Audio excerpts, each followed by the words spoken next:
Republic. Today we are showing you how to make ninja balls. The materials you need to make ninja balls. First, you need the magic powder. You also need a small container with an opening, and you need 4 balloons.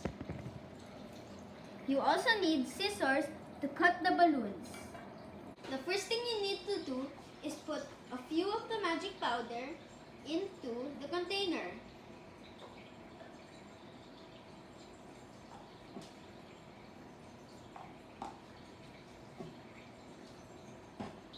Then close the container. After that, you need to get the balloon and open the flap, and you need to blow on the balloon. After you blow the balloon, you need to twist it 5 times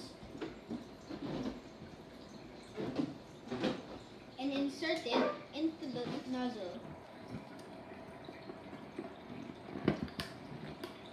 After that, hold this part of the balloon and flip it upside down so all of the magic powder will go inside of the balloon.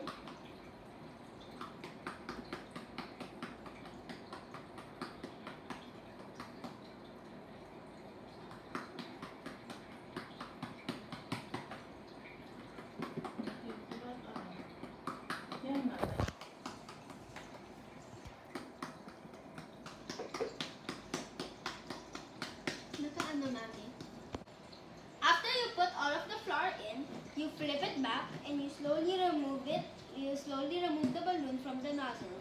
Then you can close the container. After that, you slowly release all of the air.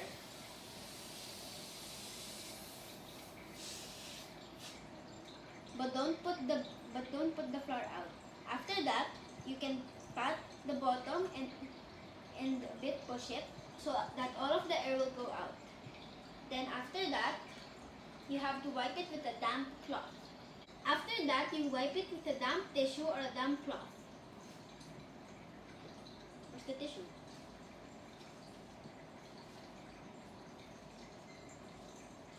Then you can cut it. You have to cut the top nozzle with scissors.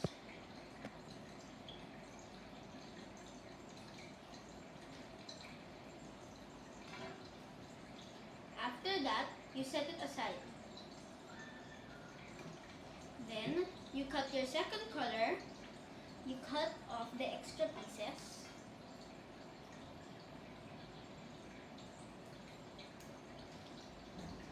And you also cut this one too.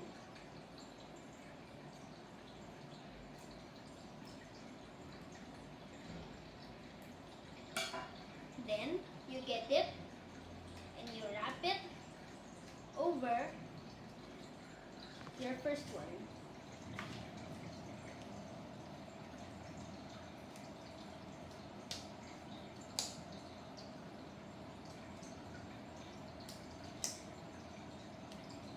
Then you get this one or this one and you wrap it around this one too.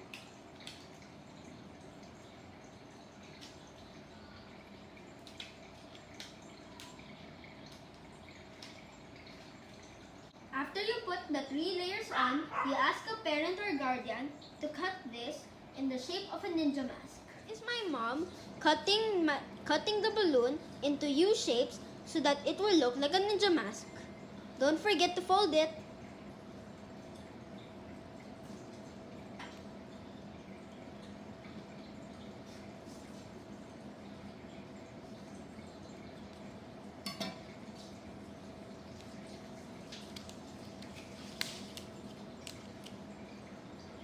Then, get the balloon and wet it a bit so that the ninja mask will stick to the balloon.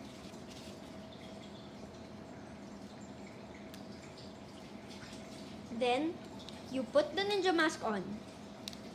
A good tip is to cover the circle where they meet with the ninja mask so that no one will know how you did it and they will think that it's cool.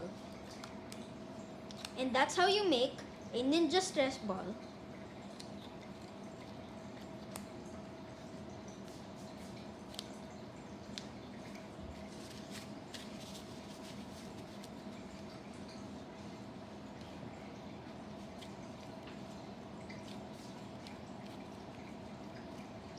Thank you for watching this video. I hope you enjoyed.